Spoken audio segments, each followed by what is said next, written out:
All right, hello everyone. Today is Sunday, May the 12th, recording live out of the nation's capital. Well, not live. I'm your host, JaVonni Brustow, the media mogul, and this is PopGlitz Radio, Season 2. I'm here with R&B singer Smith, and later on we'll be joined by, hopefully, fellow PopGlitz writer, Muhammad, SHK. All right, so you ready to get started? I am. Good morning. Afternoon, all right. Rather. Yes. Still, I think it just turned 12 over there. It just turned noon here. All right. Folks, as much as I would like to say that I've been friends with Smith for several years and had the pleasure of bringing him on the show, didn't exactly happen that way. We actually met briefly during a show maybe 4 or 5 years ago. I don't know if you remember. This was I went to see Lil Mo at the Howard Theater. Yeah, so I know there was a brief little something, but stumbled across your Twitter and said, well, let me see what he's been up to. I don't even know if I was aware at the time that you were a singer. Yeah, I think I was just kind of like really getting started at that time. Like, I was just kind of like, making a little bit of headway. So, yeah, for sure. I can imagine that. Yeah, and I mean, clearly, even though it's just a little bit of headway, it must have been something, because I think that you moved to L.A., was it the next year? I moved to L.A. in October of 2014, so that sounds about right. Okay, maybe a year or so off, but yeah. Yeah, and that sounds about right. Okay, and because I forgot how long ago that was. It wasn't as long as I thought. I was thinking it was like 5 years ago. How has it been since you've moved there? I mean, it's been great. Like, I think LA has been transitional for me in quite a few different ways. But, I mean, I just keep it low-key around here. I just do my thing. I still work a 9 to 5, so I go to my 9 to 5 during the day, then, come home and do whatever I do. So, I keep it low-key. I'm liking LA just because for that reason. I get to be, like, mad chill, low-key here. I know. I mean, a big, huge difference than being here. I've always said that DC is quite the stuck-up city. Like, I try to have some fun, but God, most of the time I'm like, I wish you people would take the stick out of your ass, please. Yeah, I could see that. I could see DC be kind of being stuck up. I could see that. Yeah, and we're not necessarily the most creative of places, so I mean, definitely LA was the better move for you. Yeah, like I'm loving LA for that reason. I definitely feel a lot more creative, but I'm not really sure if that has as much to do with LA as it just does me. It could have probably been anywhere, like you just leave out where you're used to, where you're from, go to another place, experience life in a different way, and then, it manifests itself in your work or, just how you live. However, I'm sure it would have happened anywhere. Right, a different environment kind of helps bring out your creativity. So first, getting started, I wanted to offer condolences to the families of the 50 who were murdered and about 50 who were seriously injured in Orlando at a club where a gunman came in, drove an entire hour and a half to carry out a planned attack. According to his father, he said that he rode by a group of gays not long before, I believe outside of the same club, and he said he was seriously bothered by it. It's really a tough story. I mean, I find it very sad. I'm really not that much of a club person, but I mean, geez, who would imagine something like that happening anywhere? What were your first thoughts when you heard about that? I mean, I was just really, I want to say I was surprised, but I don't even know that that's the accurate way to describe the feeling. I just kind of felt like a little bit numb to it, honestly speaking, just because, like, we hear these stories and they're just progressively getting worse. Like, it just gets worse and worse every time. So, I mean, definitely was a bit numbing. I don't even think that I've fully processed, like, the full magnitude of it all yet. It's still kind of, like, fresh for me. So, definitely a bit numbing. Definitely sobering is another word I would use. Do tend to, I mean, it seems like it happens quite a bit. I mean, we just had one in California at a college there. I mean, it wasn't as bad, but I believe that this ranked as like it was considered a terrorist attack, or they're looking into whether that's what they should call it, and the worst since 9/11. So anyone who was here during that, and I was in high school, I guess I kind of told my age, that was pretty bad. So just to hear something being placed on that same level, you know, that's awful. And I have friends, including a DJ that I work with in Fort Lauderdale, and just a number of people I know that are down there that woke up with everyone texting, asking if they were okay, just making sure that they weren't there, including myself. First thing I had to do was get up and check on a client today. I don't think that these cases, that it's as many as, you know, just the media does tend to take these stories and carry on about it, you know, for months. I mean, I think Chicago had, I don't know the numbers, I mean, but they've had hundreds of deaths already this year of shootings. I know it's at least 300 as I recall. But it doesn't get talked about as often, so. Yeah. Heart goes out to those people that are there. I'm sorry, and this person he's texting the other person while we were talking, so it was distracting me. And look, moving along, former Clueless star Stacey Dash recently released a book this week called There Goes My Social Life, from Clueless to Conservative. In the book, she talks about how her mother took her to a mental institution growing up, which tends to put a lot of her words in perspective. Now, for anyone who's following me on social media, you may have seen that I've had quite a lot to say about the book so far. But before I get started, she might not be someone that you follow, but any opinion on Miss Dash and what she might have to talk about?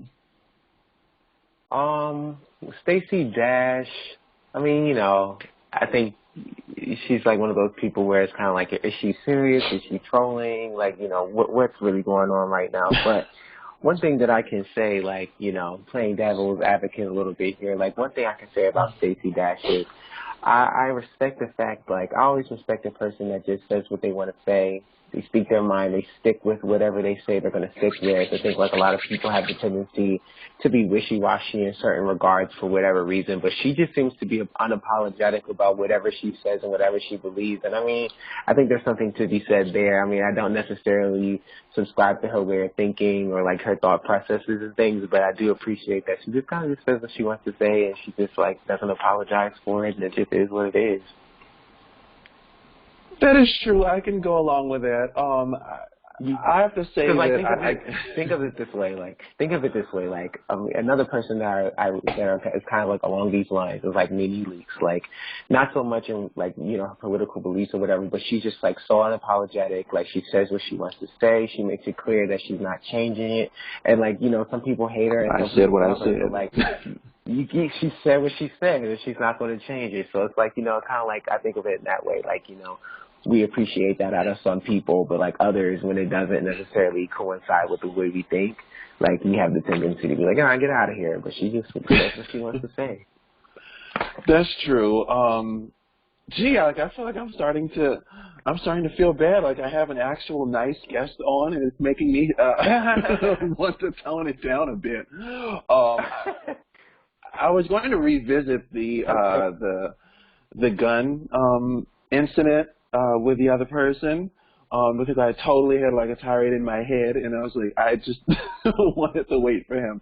But my thing with Stacey is this: her book, like, well, first I'll say that for her to get into political commentary, I think it's good. Like, I love seeing people progress in their career and try different things. There's nothing wrong with that. I mean, it's an election year, and then plus people you get to voice your opinion, and that's fine. So when she first started on Fox News, I think a couple years ago, she kind of stammered through. She wasn't, she's very kind of deer in headlights.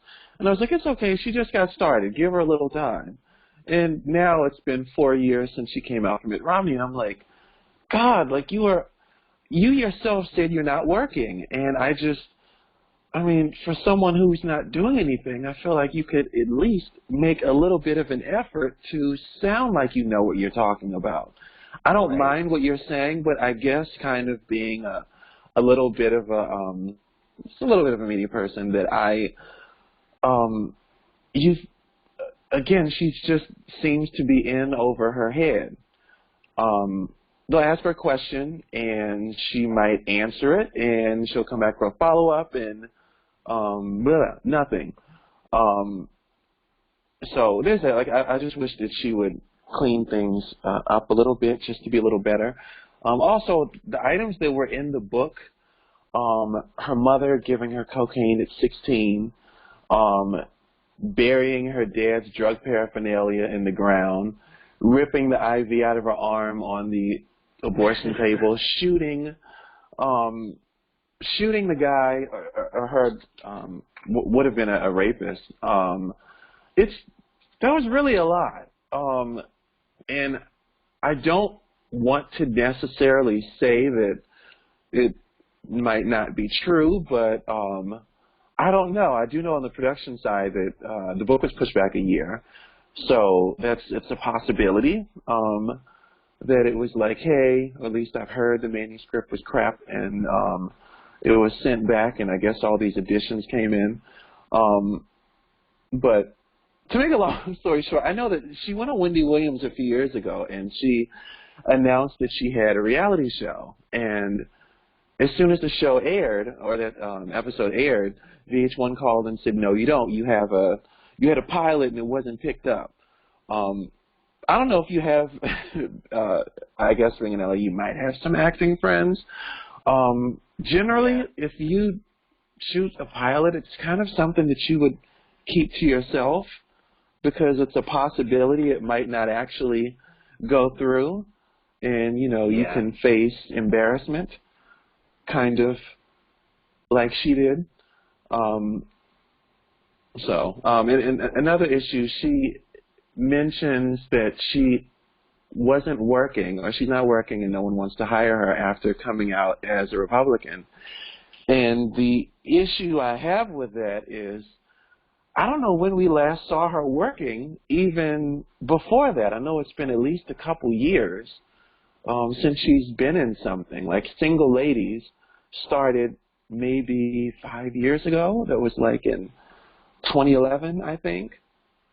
And I think that's just weird. I think it's just weird because it's like, she says things like that, like I came out as a Republican. Like, I mean, really, that's not, like, who cares? There's plenty of Republicans. There's plenty of people that we'd be surprised to know are Republicans. But, like, that probably didn't have as much to do as she wants to make it seem.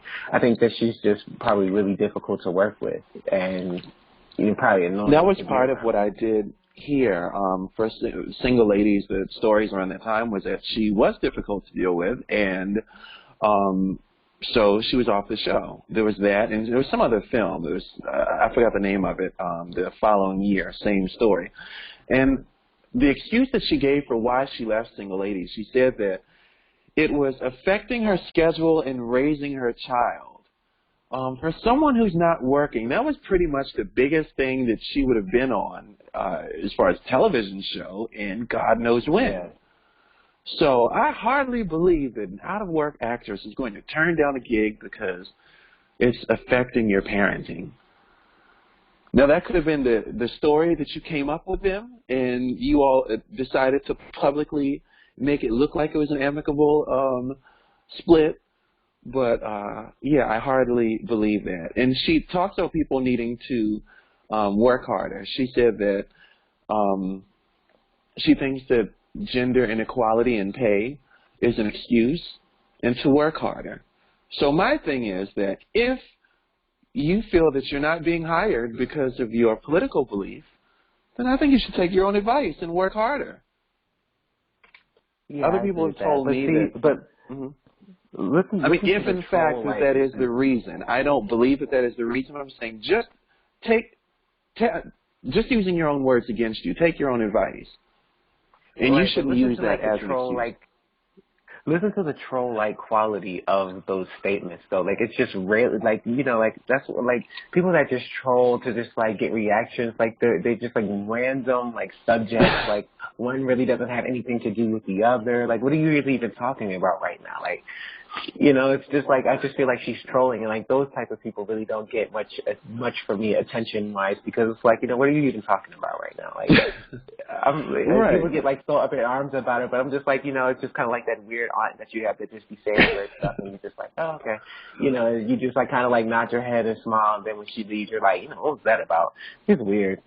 Yeah, pretty much. And the other thing is that you can actually debate, like, it can be a policy debate on gender pay inequality, because it's actually been said to technically kind of not be true, because women tend to choose jobs that just the fields they tend to go into pay less, because they offer the ability to, you know, take maternity leave and various other types of extended leave. So anyway, that's that argument. So, but no one is going to say that gender inequality is an excuse. Like, no one would excuse that or say, you know, or to try and justify it. That's just stupid. Yeah. and I mean, they have her on for star power.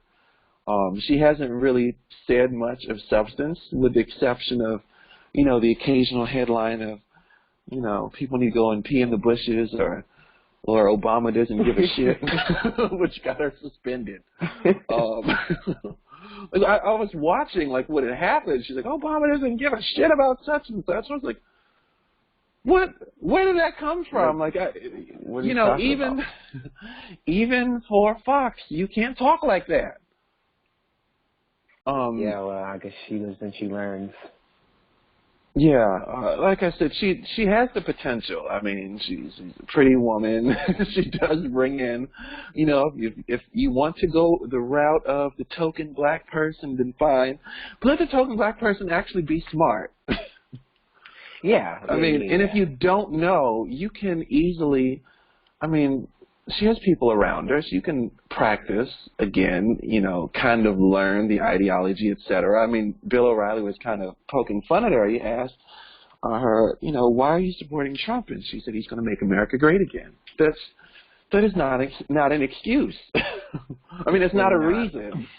It's really not. What does that even mean? And even as personally I do support him, it's not, even for black people, that phrase doesn't really resonate well, because to them it's like, you know, again, when was it great to begin with? When was it ever great for, yeah, at what point was it great? Right. For us, that is. So to hear her repeat that is.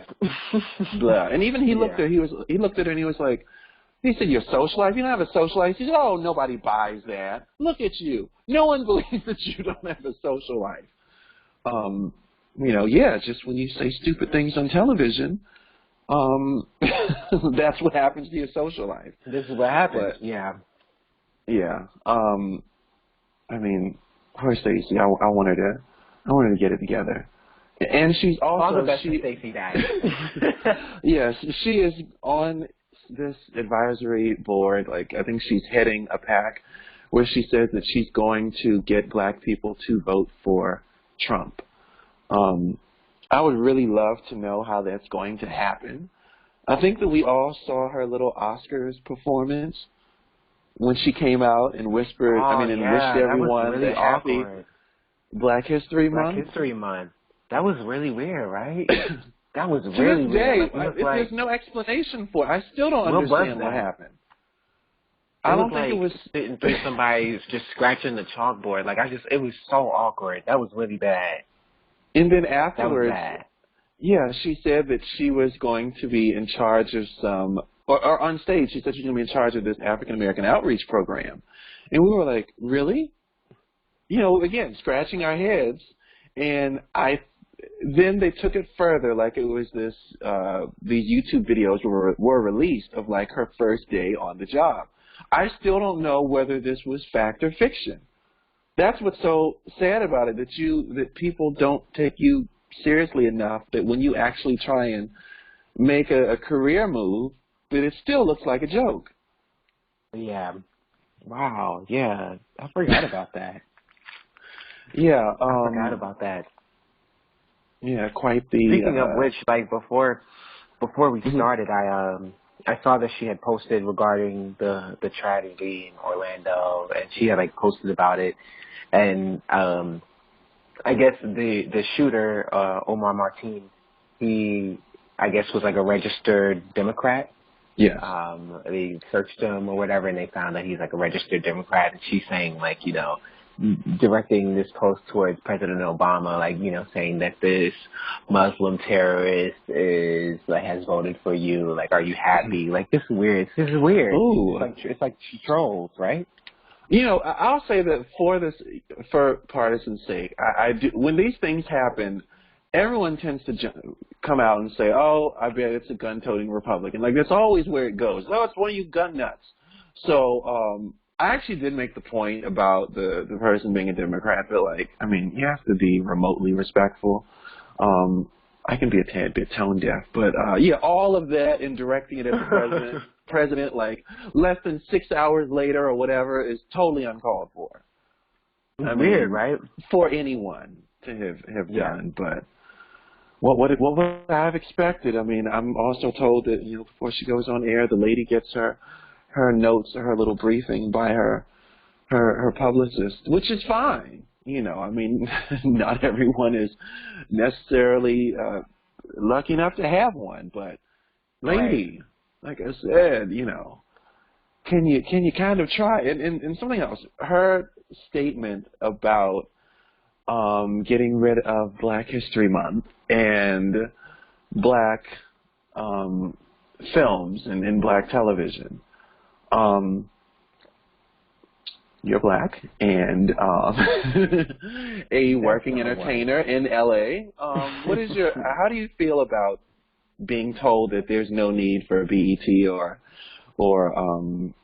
these black media companies?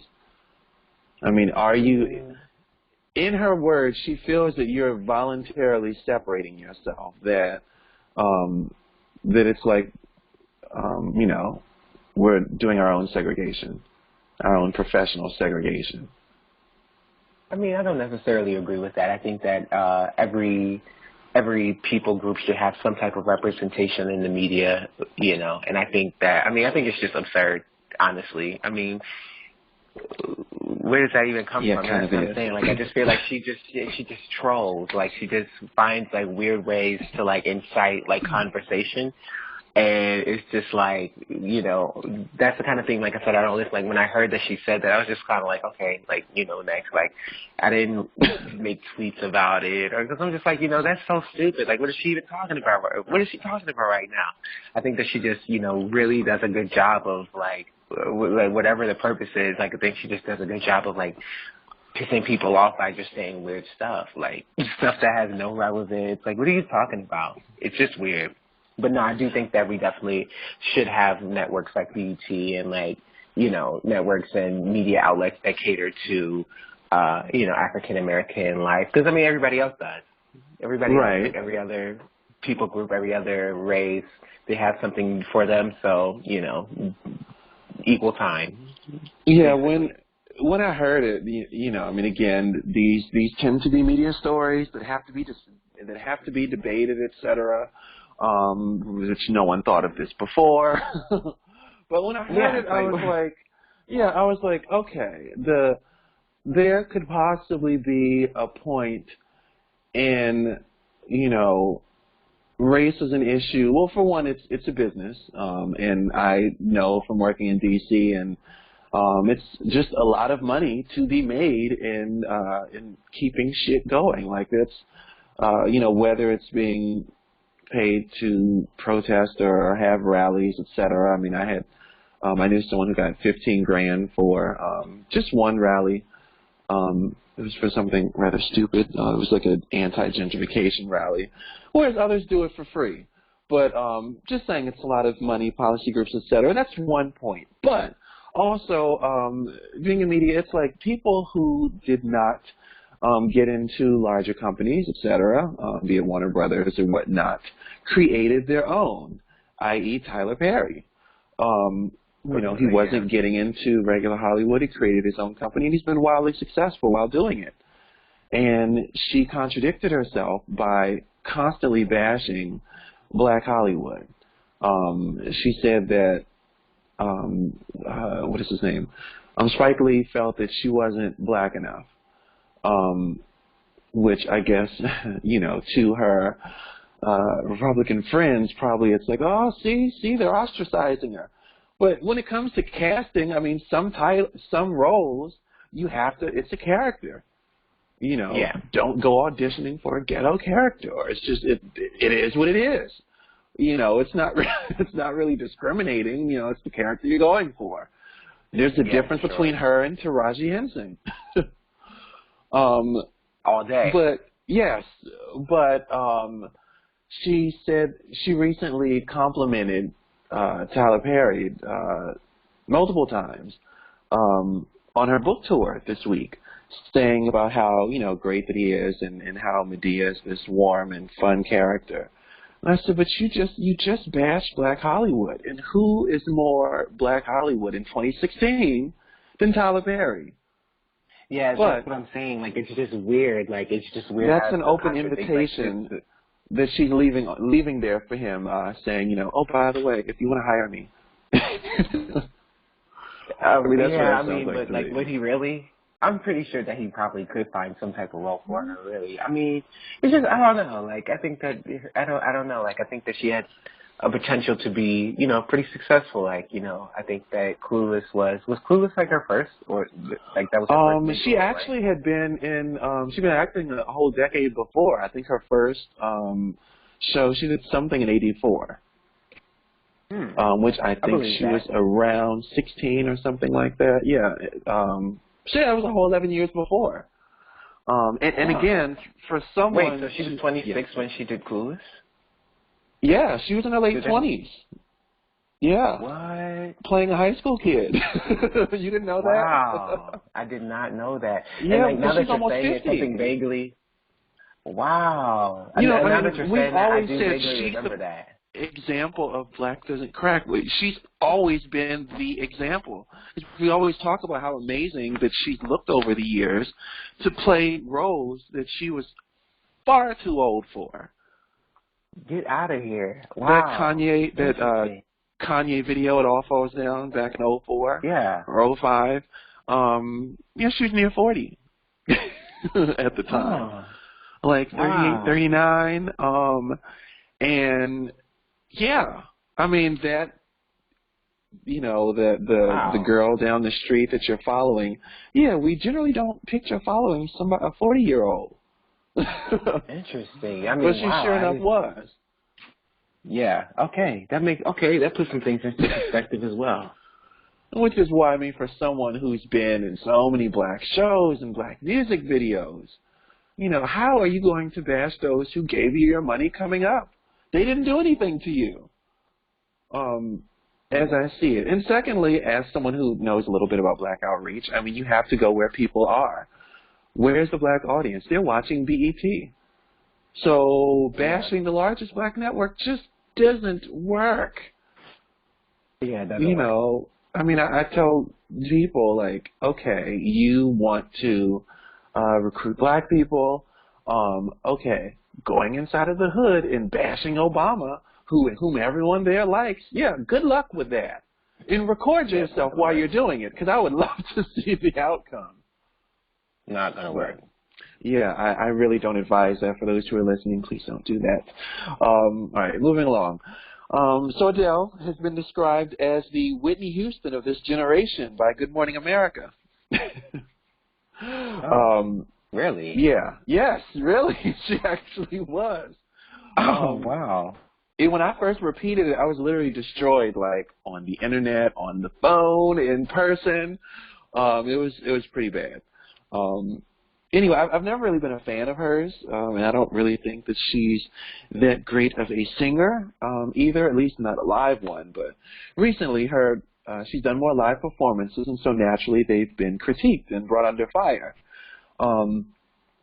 So, and it's been brought under fire so much so that her, when her last album came out, people had said they felt that her voice was heavily edited, you know, kind of Mariah Carey-esque. Still love Mariah Carey. She's my favorite. Anyway, she came out on stage and it was like, for all you who feel like that wasn't my voice, suck my dick. Which I think is it's a perfectly great response if you ask me. Yeah. So I was curious, how do you deal with criticism, whether it's feedback from a show or audition? What do you do? Because I mean, I know it's not all love all the time.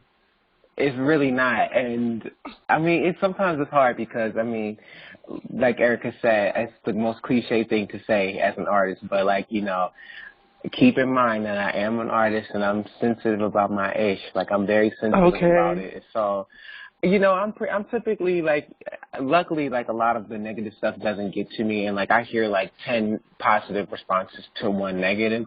So I've been blessed to not have to deal with that so much. But when I do hear like negative criticism, if it comes from a space like, if it comes from like a malicious space, then yeah, it does. Sometimes it does like mess with me.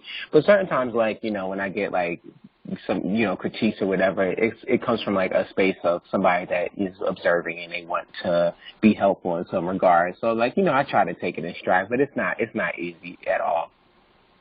I've never gotten to the point where I wanted to tell anybody to suck my dick, but I mean, you know, I guess haven't gotten there yet. Okay, I haven't gotten there yet. I mean, even myself, and I'm certain I'll beat myself up after the show.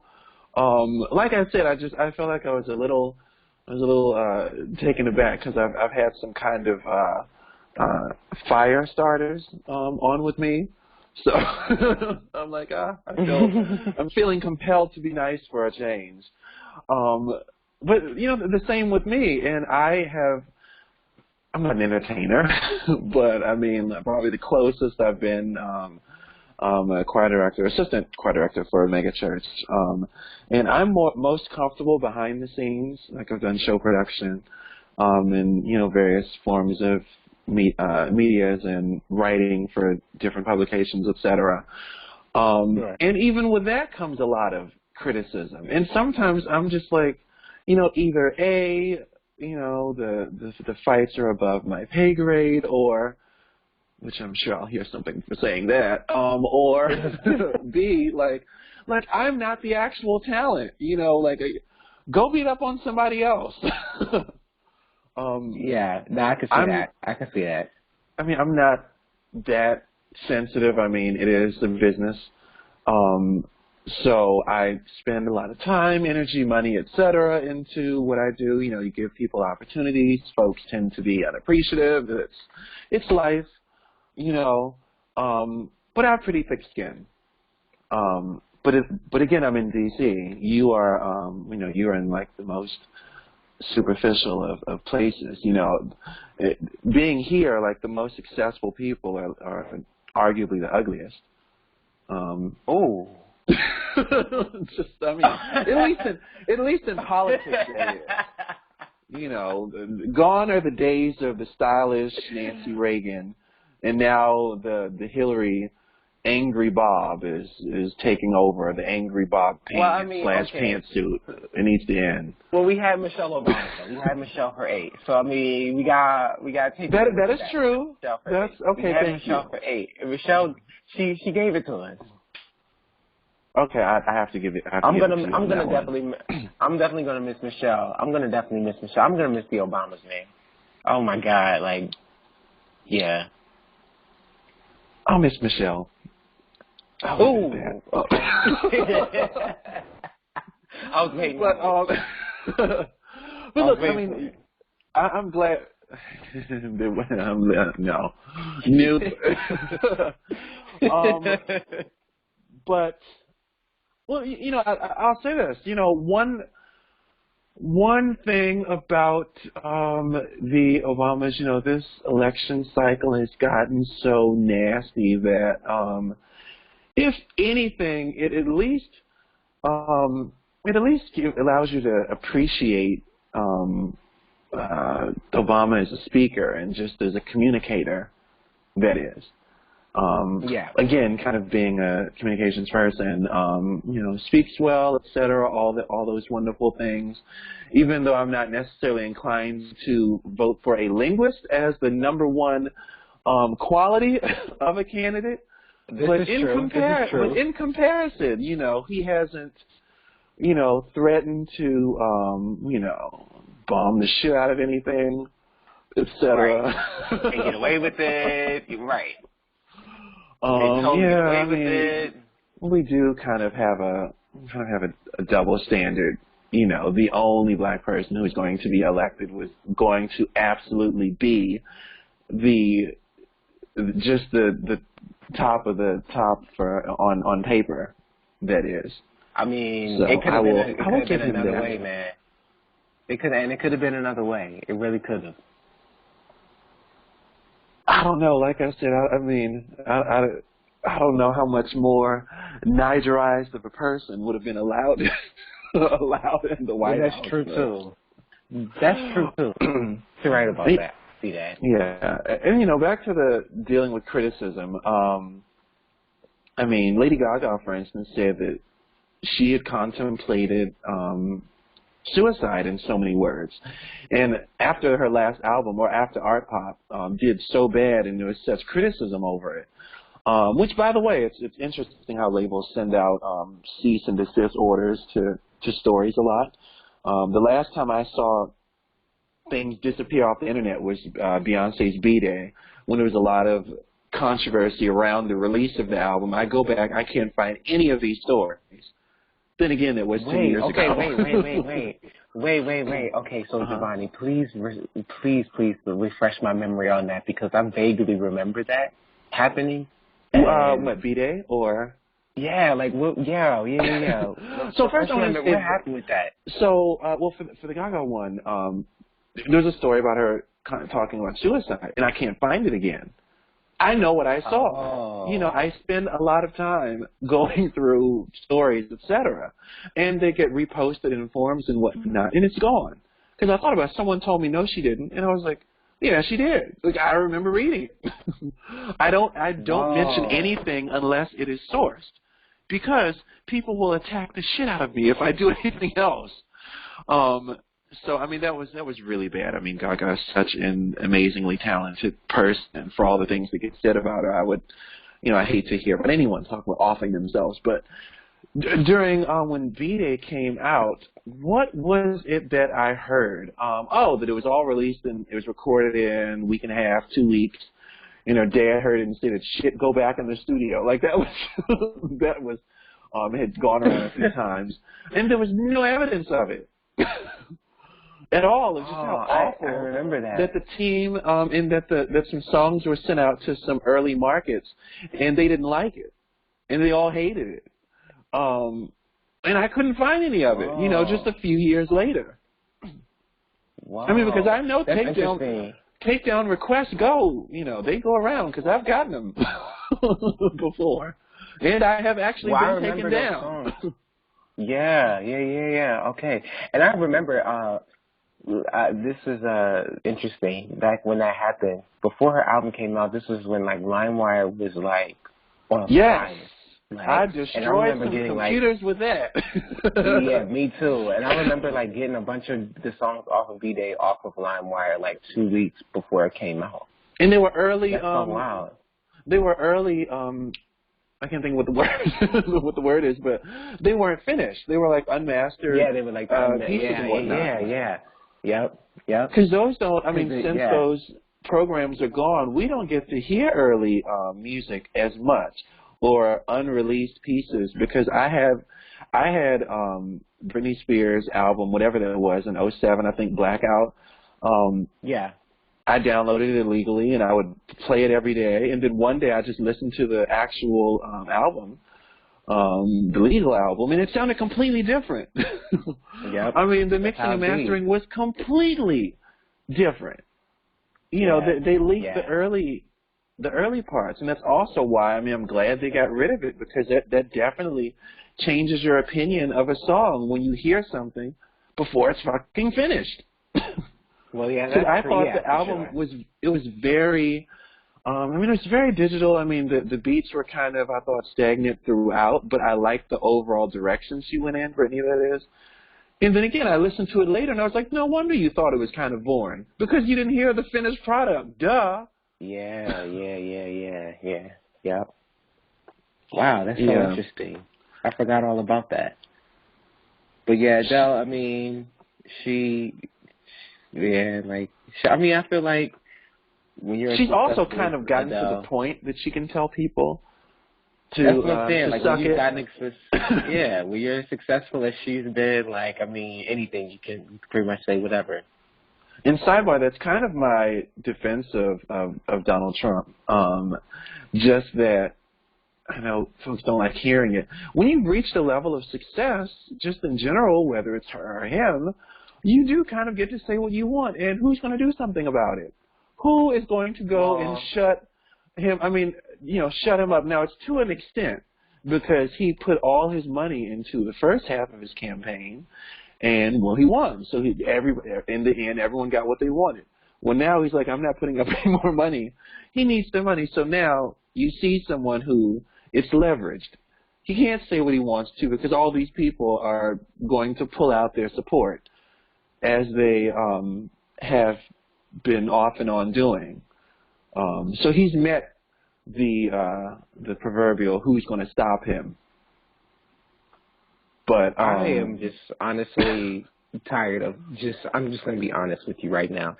I am honestly just tired of seeing and hearing Donald Trump. Like, I just do not want to see or hear him anymore.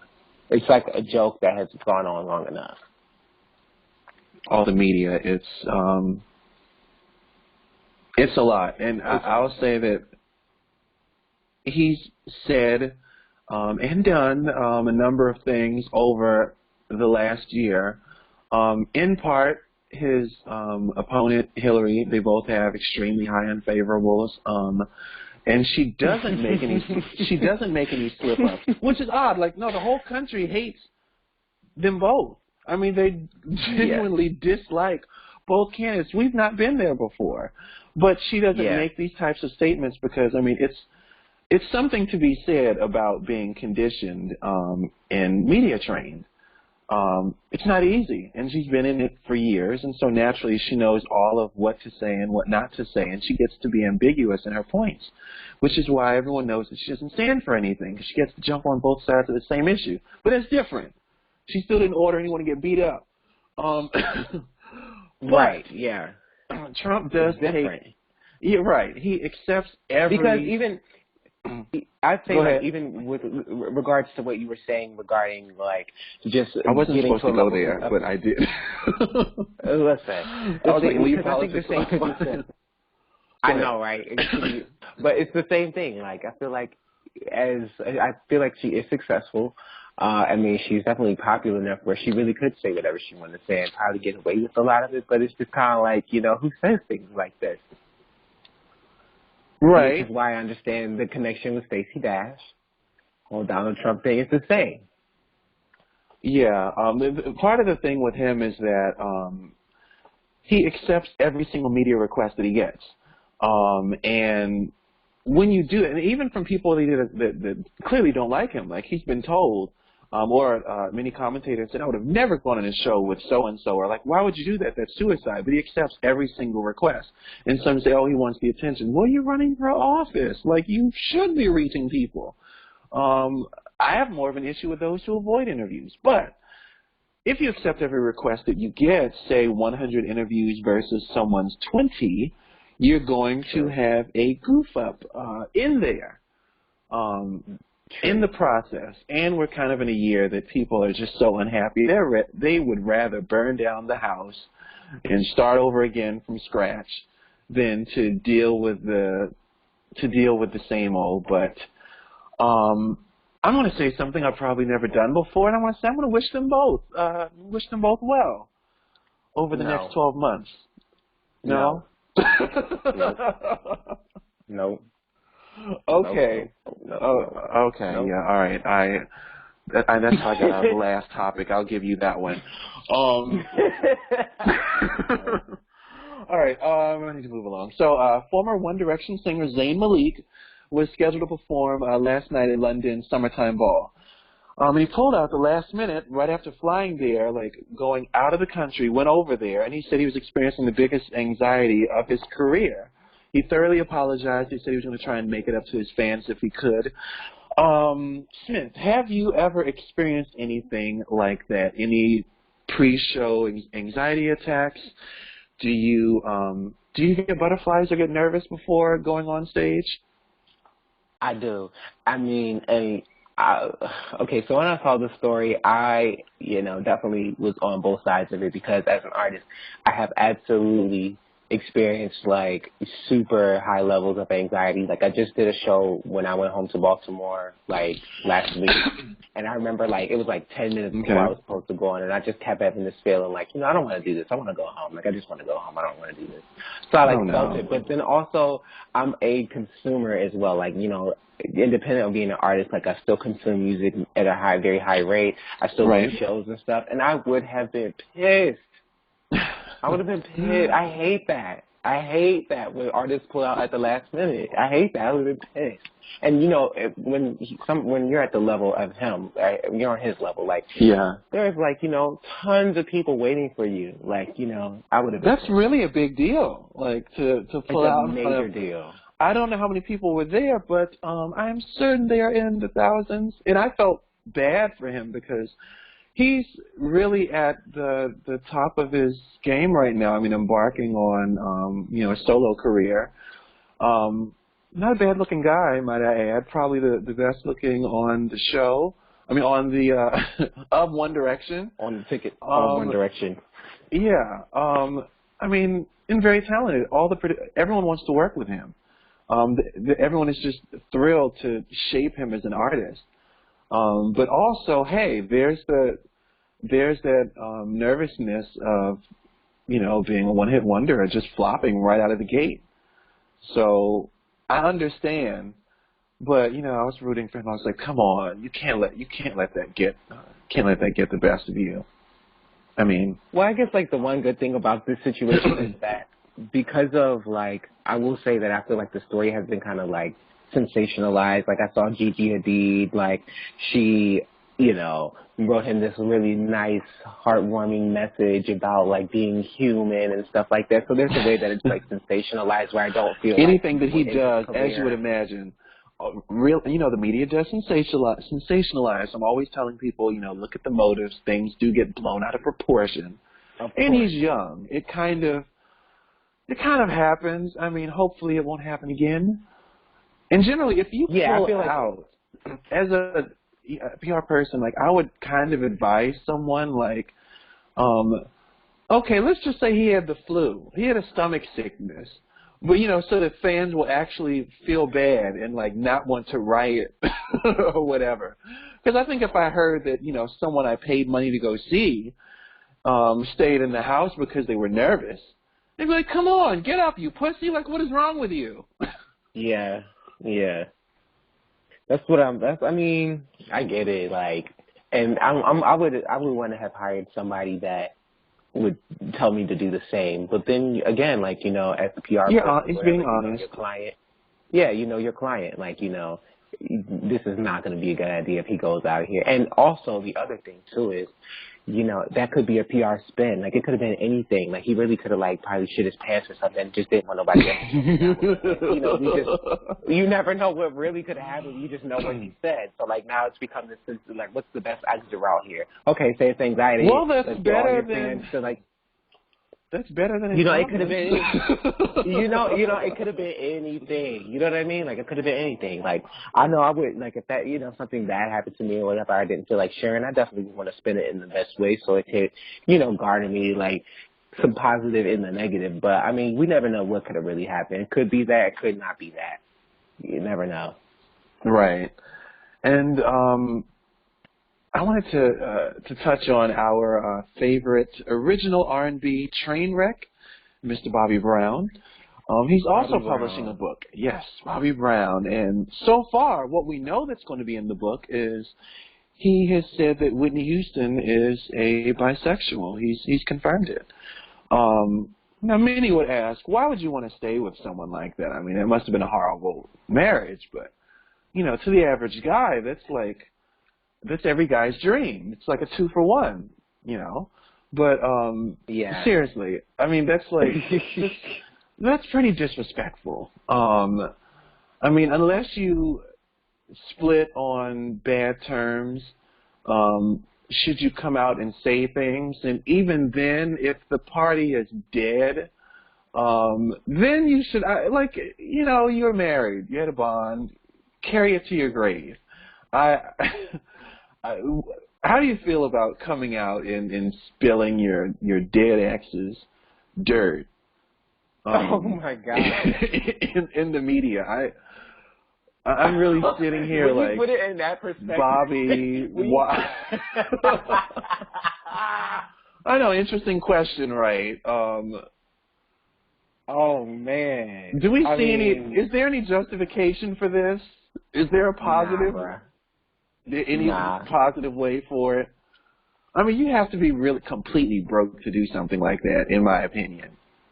And even me, I still have my morals. Now, you know, I've grown up some.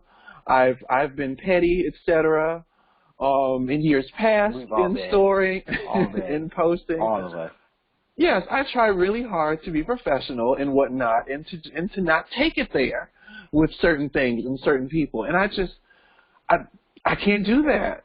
The lady's dead, you know. And even if I said something, you know, I wasn't married to the woman. You were. Don't you have any type of a moral obligation? And but you know what? You have to be able to make. You could be able to make some money in an honest way. I still believe in an honest way of making money. He could go on Fox News with Stacey. You know what? You know what? I'm sorry. You know what? I did not watch the special, but not because I didn't want to. I was like home and like dealing with like graduation stuff, so I didn't get a chance to watch it. It is on like my, I do plan to watch it, but one thing I thought was really interesting about like the whole premise of it, I was interested to like know like what his story was like, or what like post life was like for him after having lost his, you know, ex-wife and his daughter, like in very similar ways, in very public ways. I did kind of want to know like, you know, where his mind was at, or like, you know, how devastating that must have been. I mean, I can't imagine, but like also too, I did think it was like janky as hell that he would like, you know, put some, like who does that? Like, you know, I can't imagine. I mean, do you want to forever be known as an asshole? Because that's all you're going to do. It's too late. You know, the whole family's not going to like, you know, the family's not going to like you, the rest of the world. I mean, who is not a fan of Whitney Houston? Or if they weren't, they respected her. Well, I don't know, according to Twitter. According to Twitter after she died, maybe not so much.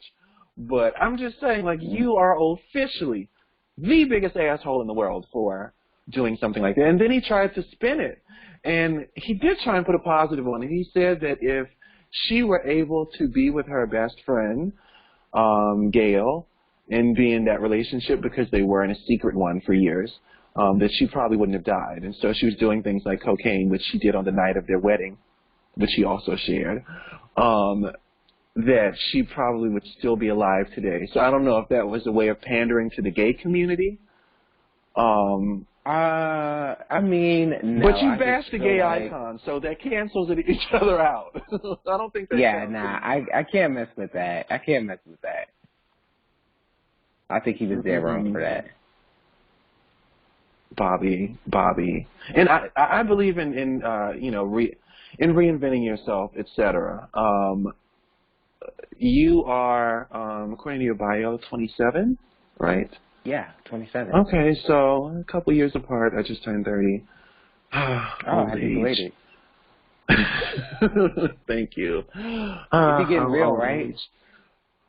When I turned 27, I was working with this government group, and they hadn't seen me in a couple of years. I'd been with them in a while, and literally everyone was asking me, like they said, you know, you're not getting any younger, etc. Asking me, do you want to do such and such? You're not getting younger.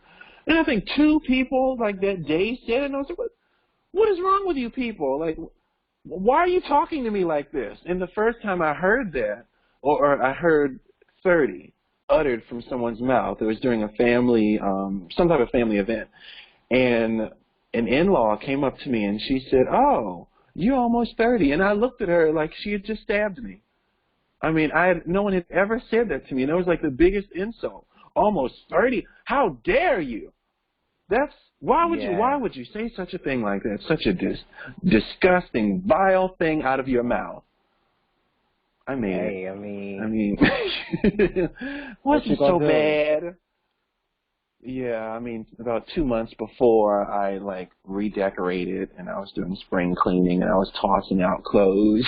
I started upping exercising, but I kind of got over that.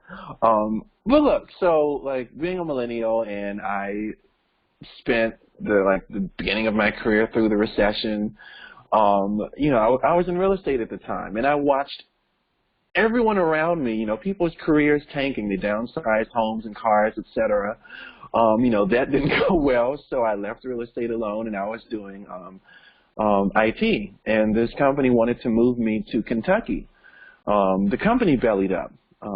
First, I was I'm 21. What the hell am I going to do in Kentucky? Screw you. I worked for a real estate brokerage that closed, a real estate relocation company that closed. I had a nice, interesting series of events and a few publications that people gave up on. So, you can, rebrand, etc. And I feel like I've done so in a positive manner. At least I hope that's how history will write itself. As for him, I mean, you can continue your career. And he did get into country music. I don't know if you knew that or not. I know, not even. Nope. I've never listened because I can't. I don't know if I want to damage. I just don't want to remember him as my prerogative, Bobby. I don't want to imagine a country Bobby. No, I'm actually never gonna do it. I want to leave it at that. I like that response. I don't want to hear it either. Boom. I'm never doing it. So look, as for your career, I wanted to know, at what point did you get to that you realized you wanted to be a singer? Well, for me, I was always musical. But I didn't actually sing until I was much older, and I was probably maybe 17 or 18, and it just kind of happened by default because my parents are pastors, and they just needed people to kind of help out at the church, and so I kind of just started in that regard. And I just kind of took a liking to it, and my musical inclination, I guess, was heightened when I started singing. So I didn't actually start really in artistry, deciding I wanted to do that until maybe 21 or 22. Okay. Yeah, I think around that time is when I decided. I mean, better late than never. Yeah. I've enjoyed what I've heard so far. So, I mean, we tend to hear these stories of people like Candy Burris, et cetera, who, they all went to the same fine art school in Atlanta. And often in L.A., all the actors, they all went to the same school. Right, yeah. And if you kind of feel like if you didn't start and get that type of a start, that it's just you stand no chance. But no, doesn't have to be. Doesn't have to be the story. I mean, some of the biggest success stories had their interesting backgrounds, such as having to work and sing. I mean, you're not the only person who's had to do it. So. Yeah. And I mean, I like comfort, and I like knowing that a check is coming every couple of weeks, and I like to work, and I just love being a musician, an artist as well.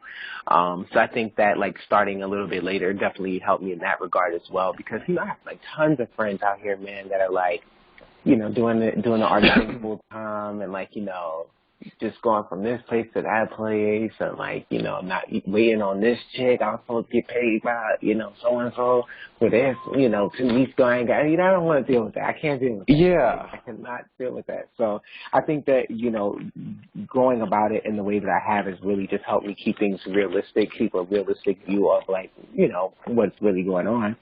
And hey, keep in mind, Jay-Z's first album wasn't until 26 or 27. That's the thing. Yeah, that's the thing. The dude had a late start. Possible. Yeah, and I mean, also, a lot of people have had, like, crazy late starts. Keep in mind, he says that by him having that later start, I mean, he was more mature. And he, for those who, in my opinion, who've had to work for their career as opposed to the American Idol generation, those of us who had to actually put in the work, you tend to respect it a lot more. You're not going to do something completely stupid and just ruin everything tomorrow, you know, because you had time and energy invested in it. And your work tends to be a little more mature. You know, I think that you would have a lot more to say than a 17 or 18-year-old. Yeah, and that's the thing, too. Like, you know, I don't take anything away from that because I think that there are extremely talented people that are, like, younger. Like, I mean, I'll be amazed. Like, for instance, I just got into Chance the Rapper. And, I mean, he's, like, 23 years old. And he had another record before this one that came out, like, a couple years ago, which would have meant that he was, like, much younger when that was being created and put out. So, I mean, I don't take anything away from it, but I think for me personally, I think it's, like you said, like, it just helps me approach things in a more, you know, a more mature space. And then, like, you know, I still, like, am kind of in the game, you know, I'm still in the game, so I'm still, like, a part, I'm still, like, doing my thing, but it just helps to keep things in a better perspective for me and keeps things, like, a little bit more balanced. So, you know, that's kind of where I'm at with it. Yes, and what type of, you've been in LA for a couple years now, what type of challenges do you have in working out there? I mean, you know, the competition's heavy. As you said, there are folks who are doing it full time. Like what's some of the toughest things you've had to deal with as far as just the, you know, from the move to just working every day? I mean, just definitely, I think my challenges have been, like, you know, trying to stay motivated in a place where, you know, nobody really knows you, and since everybody's trying to do the same thing as you, seemingly nobody cares. That's been kind of like, I know the feeling. Kind of like difficult. Yeah, because it's like everybody's kind of out here to be an actor or to be an artist or to be something. And it's kind of like because you're in an environment where everybody's trying to do the same thing, it's kind of like, yeah, like, you know, okay, what you're doing is cool, but, like, you know, I'm doing my own thing, too. I can't really give you too much. I think that's kind of like been what's been most difficult. And, you know, I just moving to a new place anyway and trying to, like, you know, develop an identity and, you know, create your circle, like, you know, that can always be kind of difficult. But, you know, in terms of, like, work and stuff, as far as that goes, like, I've been really just blessed to have, like, a nice base of people that kind of, like, bang with me. And my presence is... That's always important. So, like, my presence has been mostly online anyway.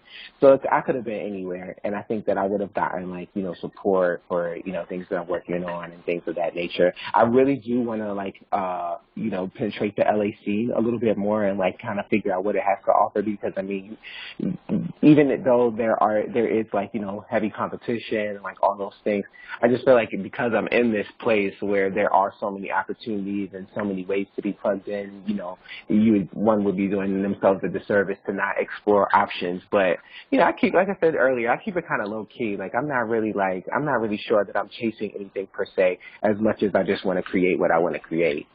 So that just makes it much more easy for me. And I'm not really depending on it for a check either, not at this stage of the game. Like, I'm still kind of, like, doing it, not as a hobby. Like, it's very serious for me. Like, I'm putting out records. Like, you know, like I said, I'm in the game. But it makes it, I'm able to approach it a little bit easier because, you know, it's not like what I'm trying to use to eat.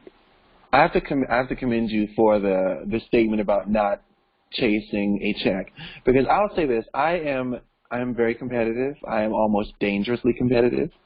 Yeah, me too. I'm pretty bad. So I don't like to lose. Yes, that's one of the things I like about. That's one of the things I like about Mr. Trump. He says he's a winner. He wants to win. He does want to win. I won't solicit a comment from you on that one, but you know what? but I am very competitive, and again, it is a business, and even though I'm not doing it 100% full time, it's pretty close. I am technically self-employed, so it's about the same. Generally work for me is like on contract basis because I try and have as much time as possible. Also into honing my craft. In which also, as I said before, I actually don't like being on air. And people always get surprised when they hear me say that. Yeah. I'm surprised. I did AM radio in 2011. 2012, and I off and on had my own show afterwards, and I do another show with Breitbart.com. So I do 2 shows a week, but it's really pulling me out of my comfort zone. And again, in being competitive, hey, you can't just pigeonhole yourself. I'm like, I've got to try other things. And as far as the being nervous, like the Zayn Malik, I am, as I said, always pulling myself out of my comfort zone. Every day, I send media pitches or whatever, and I look at this and I'm like, Vonnie, do you really want to do this? It's like, okay, send.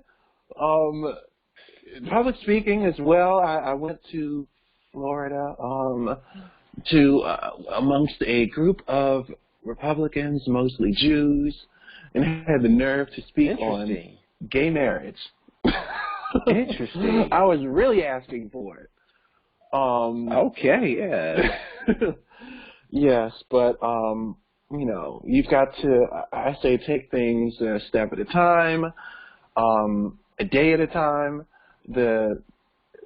As far as working on your inspiration, I have other media friends that I reach out to every day. Some in the morning, like, hey, what's up? Just a little inspiration. Sometimes it can be a little tough. And the same for different artists. And they say that if it wasn't for me, they probably wouldn't be doing anything at all. I write folks, and I'm like, okay, get up and do something today. Something. I know it's a lot of competition out there, but it doesn't mean that you have to stop what you're doing. You create your own lane and try and beat that path as much as possible. Yeah, I think that I think that I'm like super competitive, but like I think for me, my perspective is a little bit different because, like I said, I'm not really chasing anything per se as much as I'm just doing what I want to do. You know what I mean? Like I just kind of like. And you come across as a humble person as well. I think I'm kind of like on just some chill stuff. Like I think that when you do what you want to do, you're not really competing. Like I do feel like competition because of course, with every level that you're on, like I know people that are kind of like indie artists that are kind of like on the same level as me in terms of just like their reach and like their brand and like kind of similar in their aesthetic or whatever. But I don't really feel competition in that way because I just feel like, I'm not putting myself in. Who am I really competing against but myself? Right. Like my goal is always to do better than I did last time, and that's kind of where it lies for me. And I know that kind of sounds corny. I mean, I'm being serious though. Like, I think that's good. Like I need to take interview tips from you because that was the perfect response. Now I'm not Tanya Harding competitive, but there's a little level of competition. Yeah, no, like I get it. It's a little something. Well, yeah, I mean, like. Again, the part of not taking a check, and you cited kind of Chance the Rapper as kind of inspiration. He doesn't sell his music. I mean, his work is free, and a lot of people do that, but not at his level. You don't, and that is a lot. To me, it's hard to even imagine because my whole political ideology is based on capitalism and business and profit, etc. So it doesn't even make sense to me. I mean, I get it. Yeah, but it's just I mean, no freaking way. I want to get paid. I want to get paid because I'm gonna tell you right now, like this last project that I just did, like because I'm indie, I pretty much had to like pay for everything out of my own pocket and like And that's kind of a lot. I mean, your last video was very good as well, mind you. Thank you. So I mean, even with that, like I came out of my pocket, like I had another friend that kind of like invested so we can kind of get it done, the Tapestry project. But I mean, that stuff is not cheap, and like I'm like, okay, people are asking me to make music, and I mean, ultimately, if it's something that I want to do, if I want to like put myself in the game or whatever, I'm definitely gonna have to invest in myself. But like y'all are gonna give me this $1.29. Like, okay. I'm not apologizing for it. Give me the money. I'll continue. But like, y'all are gonna give me this $1.29 because I mean I invested, and so like I mean I take my hat off to like Chance and like other people like that are just kind of like doing it like that. I mean I think when you get to that level where you're kind of like working with whoever you want to work with, money's not really an issue really anyway. Because I feel like he's getting mind, something, like, of course, but Chance is indie, but like he's indie, but not like really like he's like indie with like a mainstream platform, a major platform. You know what I mean? Like anytime like you can get. I'm covering him, so he's definitely mainstream. Although I like giving chances to. I like giving chances to to other people. I mean, similarly, I mean, if I never got one, I wouldn't be much of anywhere myself either. Now, do you have any advice that you would give future musicians, those who are coming up behind you / with you? Yeah, I mean, kind of just tying into what I was saying last time, a moment ago, just do what you want to do. Do what you want to do for the sake of creating, and like you can't lose. I mean, I know it's difficult in the industry where, like opportunities seemingly are like, far and few between, but just do what you want to do. And then also like, I try not to take too much advice from anybody. That's like another thing that I give like to people. Like I don't take too much advice from people. I don't give too much advice either because I feel like, anything's possible. Like if anything can happen. Like people have their own, like people are giving you advice or like their thoughts based off of their perspective but very rarely do people see the vision that you have for yourself or, see what you see. Nobody really sees what you see. It's your vision. And so like sometimes the way that it comes off or it's interpreted can kind of be misguided. People give you their advice and things based off of that. But I just say, like, just do what you want to do. If you think it's good, if you think it's right, do that. And, let's hope for the best. But, that's pretty much it. Just do what you want to do. Don't take too much advice from people. Like, people don't be knowing what they're talking about half the time. Like, just do you. And I'm going to leave a last piece of advice. I remember Mariah Carey said that when her career had gone into the dumpster, this is going to be the nice word I'm going to give, she said that everyone was giving her advice, you need to do this, you need to do adult music, but you need to do more club stuff. And there were comments made on her attire, on her clothing, her appearance, etc., all this stuff. Then people said she's 30. They were like, she needed to retire at 30, which, looking back at this, hey, I just turned 30. And I'm like, that's a pretty harsh statement to be told to go away at that age. Right. Right. But she said that she allows people to speak in line with their expertise. If you are a stylist, then you can say something on clothing. Stylists do not speak on vocals. Stylists do not speak on what type of music I should do. It's because it becomes clamor. You hear all these words. You can't erase it out of your head. And you're going to be thinking about all that when you get on stage. Do I look, maybe the stylist said that I shouldn't have sung this song. And you repeat that statement to yourself, and it sounds pretty effing stupid. Right, yeah. Pretty much. Yeah. Take things with a grain of salt. Yes. But think of all the people that are like, you know, their expertise is music and like, you know, like I think I recently read a story or like a bit on L.A. Reid, and he's like saying that he passed up on somebody. I can't remember who it was, but he like passed up on somebody major, and that person went on to be like, you know, amazing person, whatever. I can't remember. But I'm just saying, like, there's a lot of people, like it's all subjective really. Like, you know, there are so many people that are like have influence and power that it's still subjective though. Like, you know, you have what makes somebody powerful or successful is like they have like a success ratio. Like, you know, we you know, Diddy is successful because he had a success, like his success ratio was very high. Like he just had an eye. But there are, I'm sure, plenty of people that he came in contact with that was like, no, I'm not fucking with that. And then they went on to do whatever they did, and like, you know, they were successful in their own right. So I mean, because everything is all subjective, I mean, I just feel like, you know, if you're talking with it, if you think it's right, do that. You know, try it. Why not? And we change as artists so much that really, for the most part, anything that you're doing right now that you think is right, you're probably not going to be doing in 6 months to a year anyway. You shouldn't be.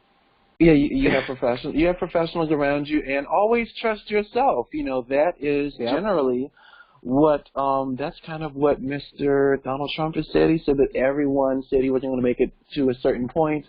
There were all the predictions about what was going to happen, which has generally been wrong. Back to Trump. Yes, because well, you know, even ideology aside, but as far as the just a sentiment of trusting in yourself, and his thing is he feels like I got this far, in spite of anything that he believes in, based on my own merits and in trusting myself, and if he, you know, tanks tomorrow, that it is something to be said about his own instincts and just how far it's gotten him. Yeah, that was a great comparison, I know. So look, before we go, and I totally held you hostage for like much longer than we were supposed to, and I was just getting really good with timing recently. Dang. It's all good, man. So where can people find you on social media? People can find me on social media on Instagram, Official Smith, Twitter, Official Smith _, SoundCloud, Official Smith. Everything's Official Smith. Okay, folks, and as I said, I think that Smith took me aback a little bit. I'm going to listen, and I think I'm going to take some interview pointers from him. This show is brought to you by our parent company, VM3 Media, your source for your communications and media needs. I like to thank, I was going to thank our, the other writer. He never made it. That's okay. Still love you, Muhammad. But thanks to our special guest, Smith. I appreciate it. Yeah. Thank you guys for having me. And make sure you guys check out my single, Tapestry. It's out. It's available everywhere. Also, the visual Tapestry is available on YouTube. So just find me on social media, and you'll see the links for everything. And we get this thing popping. All right, awesome. And for the latest in celebrity news and entertainment, make sure you go to PopGlitz.com.